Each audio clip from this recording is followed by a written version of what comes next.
Good evening, YouTubers. Reloading Bench back with you again. And this is not reloading related. This is going to be more along the technology spectrum as it relates to the channel, and a little bit of history lesson, stepping back in time about 35 years or so, maybe a little bit more. But what we have here is a blast from the past. This is a full height being 3.5 inches tall by 5 1/4 or so wide by 8 and change.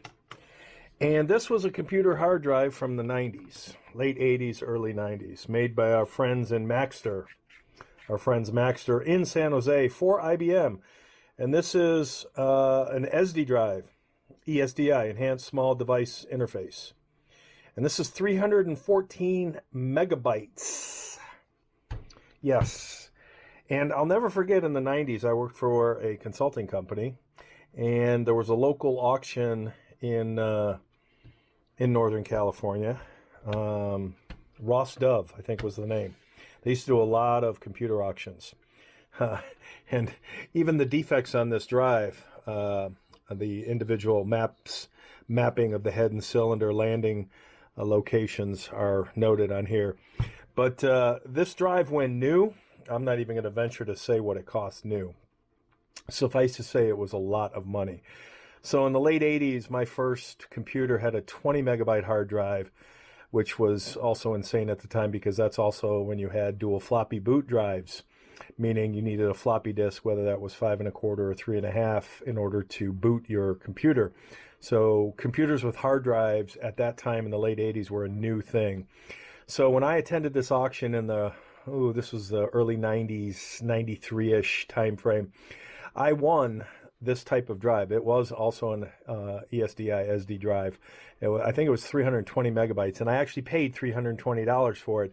And all my coworkers were like, wow, $1 a megabyte. What an amazing price. So times have changed. And thank goodness so has technology and sizing, because you couldn't put a whole lot of these. You needed a big-ass computer, a tower, to fit one or more of these very large, and this would be the small interface. Very, very interesting old piece of technology. Very cool. And this actually came out of an IBM system. So fast forward to today-ish and what this video is going to be about. This, on the other hand, I picked up probably a year or two ago. I've never been a big fan of Western Digital because over my usage, those have been the drives that have failed the most. So I'm probably jinxing this particular drive. But I picked this up a couple years ago, and I've actually got a few of them. The good and the bad. The good, no external power supply. This is a USB interface, and I can't remember which USB level it was. USB 3.0. So the speeds and feeds are quite nice. But this is a portable hard drive. It's the same thing, technology-wise, as this, meaning this has moving parts in it. This has a platter that spins. It has heads that go and read and move and rotate and whatnot. So if this gets dropped, that might be all she wrote. The beauty, one of the beauties, is this particular drive, as you can see from this location. I want to say, since that label doesn't come off, that was a special deal with these guys. This is a 5 terabyte hard drive. So when you think about 340 megabytes, 10 times that would be 3 gigabytes. 100 times that would be 300 gigabytes. And another 10 times that would be 3 terabytes. If I'm doing my math right, 10 times 300 would be 3,000. So that's 3 gigabytes times another 100, 3 terabytes. Still not, little less than half of what this is when you think of amazing technology over time. So this is cool. But this and this have very similar technology. This just happens to be a more miniaturized, more dense version of this. And the problem with these are the moving parts. So drives are not if they will fail, but when they will fail. And I will say that's common across all electronics, even the ones with no moving parts. So that brings us to today's video. My concern as I continue to evolve my channel and the needs for my video creation and content creation and documentation through video, the videos are big. So this video that I'm making right now as I speak, this will probably be between 1 and 3 gigabytes of raw data. When I've edited everything down, maybe again 1 to 2 gigabytes, depending on the size of the overall video. So obviously my shorter videos are less storage intensive than my larger videos, but I keep all the raw footage as well as a copy of the edited and assembled footage, and then I upload that to YouTube, anticipating when YouTube no longer wants me participating on their platform. So storage is always a concern, and there's no such thing as having enough storage. So over the years, I have done RAID. I've done big hard drives, you know, big as in footprint, not necessarily big as in 5 1/4 full heights, 5 1/4 half heights, 3.5 inch, 2.5 inch. I don't know what you call these now, but I was thinking it was time to give a larger SSD a look-see, a tryout. Because again, my concern here is, you know, 300 megabytes, not a lot of data today. That's, you know, less than one application, one game. 5 terabytes, okay. So you've got 20 years worth of your taxes and your YouTube content creation and your family photos and, you know, your bills and whatever else is near and dear to you all on one drive. And now you see drives that are 18 terabytes. You know, putting all that data on one drive scares the hibby-jibbies out of me. So I'm looking to modify my strategy, my storage strategy a little bit. That looks like the one I'm going to open. And by that I mean too many eggs in one basket. So if I have, let's just say I have all my YouTube content for the last 8 years right here, and then this fails, I am SOL.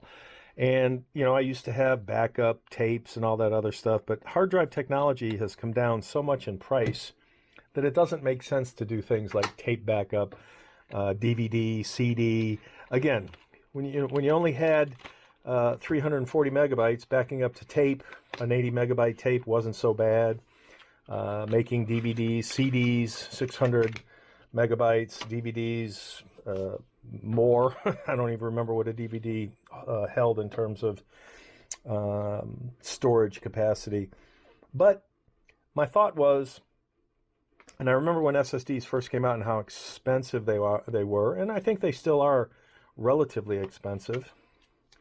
This looks like a USB-C connection.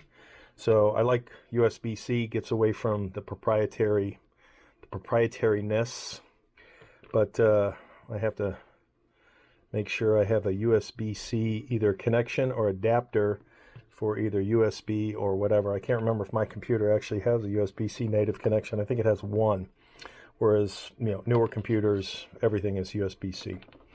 But this is 4 terabytes, not quite the 5. So I looked at 1, 2, and 4s, and, you know, does it make sense to get a bunch of 1s and 2s or get a 4? And I'm going to say yes to all of the above. So what I think I'm going to do, and I'm trying this out, is I'm going to take all my YouTube-ness and I'm going to copy it to here.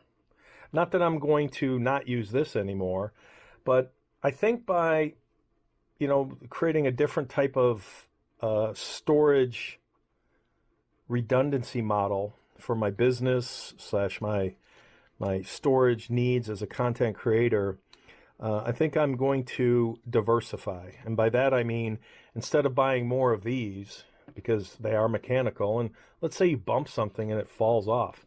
You know, you could bump this too and it could fall and potentially get damaged. I think it even says 7.5 foot drop. Store with confidence. Speeds up to a gigabyte a second. I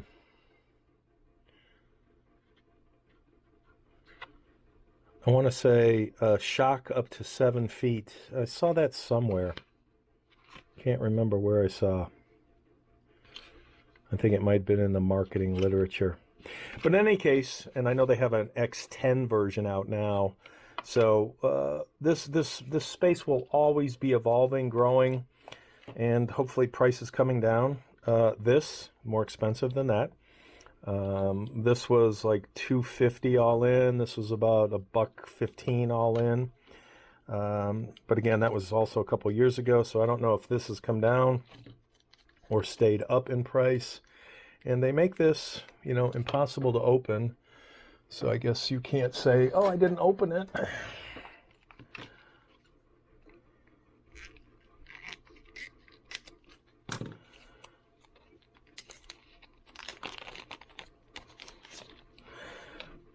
It's a very tiny little package. What do we got here? I mean, this is tiny at 4 inches by 3 inches by, what is that, a half, 3/4 of an inch. So we've got 2 1/4 by 1 3/4 by, what is that, a quarter-ish? Yeah. So this is tiny, and obviously this plastic will come off for a nice matte finish. But we will try this out. I will not take it. I will not undress it until I've decided to keep it. But this allows me. Okay, here's more of the whatever. MyLio. I don't know what that means. MyLio. MyLio Photos Plus is a complete solution where you can connect your computer, phone, tablet, and solid-state drives to any single photo library. Okay. Oh, that's a subscription, 3 months code. That means you get it for free for 3 months. Yeah, I'm not a big fan of cloud. I would prefer to have my data close to me as opposed to closer to Chile. So I can't read any of that. Getting started. Step by step. It looks like you just connect it, and that's all there is to it. So there were a bunch of different versions of this particular drive. There was a lower end, and they all came in 1, 2, and 4 terabyte sizes. So I'm going to give this 4 terabyte version a try, and if I like it, maybe then I buy a handful of 1s and 2s because they're obviously less expensive, and then I create my data architecture, data storage architecture. So instead of putting yet another RAID system together, I like the benefits of RAID 5, RAID 1 with mirroring, or 10 or 50, depending on how you configure your RAID system and how many drives you have. But those are big and clunky and take up a lot of storage, a lot of footprint rather, for the storage they offer. And I'm a little scared to keep going up in drive sizes because when a drive fails, that's a lot of data that goes with it. And a lot of the RAID boxes are network attached, and now with USB 3.0 and above, 3.1, the speeds and feeds are much better than your network bottleneck. So I'm thinking the USB methodology is the way to go, because as a family, when we were doing network attached storage, the family was still keeping stuff locally for whatever reasons. Maybe just a pain in the butt to map, or a persistent map to the network drive, or just didn't want to share the data for whatever reason. And this, you know, having a handful of these around for primary and backup might be a better way to go than doing, you know, RAID. So essentially, I'd be mirroring the drives if I copied 2 of them, and maybe have them in smaller increments so that, again, they could be for personal files like taxes for the last 20 years, personal documents, living trust, all that good stuff. saved whatever versions of OSs over the years, OS images for VirtualBox and virtual machines and such, and structure it that way. So that's what I'm going to give a try.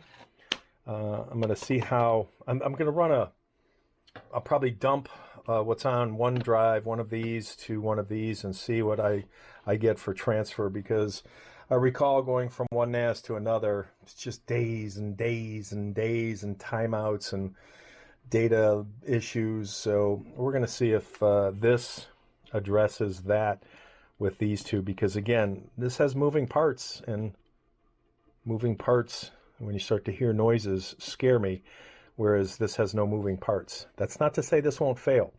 And when SSD was first newer 20 years ago, you had the read-write cliff. You can only have so many reads-writes before it went bad, and I've lost track of how that was dealt with, but I believe it's been dealt with, because now we have SSDs for everything. So pretty cool to be able to carry this around and not worry about having to put this in a foam case to take it to a friend's house if you're doing some gaming and everything resides on here, versus something like this. And the other versions of this, the higher end versions, have actual metal casing, so a little more shock proof. Again, there's no moving parts, but still. So we're going to see how that works, and I think this is an interesting strategy to go down. I debated whether I go M2 chip versus SATA SSD versus an external portable SSD, kind of like this. So we'll see if that was the right choice, but more to come in this space. Take care for now.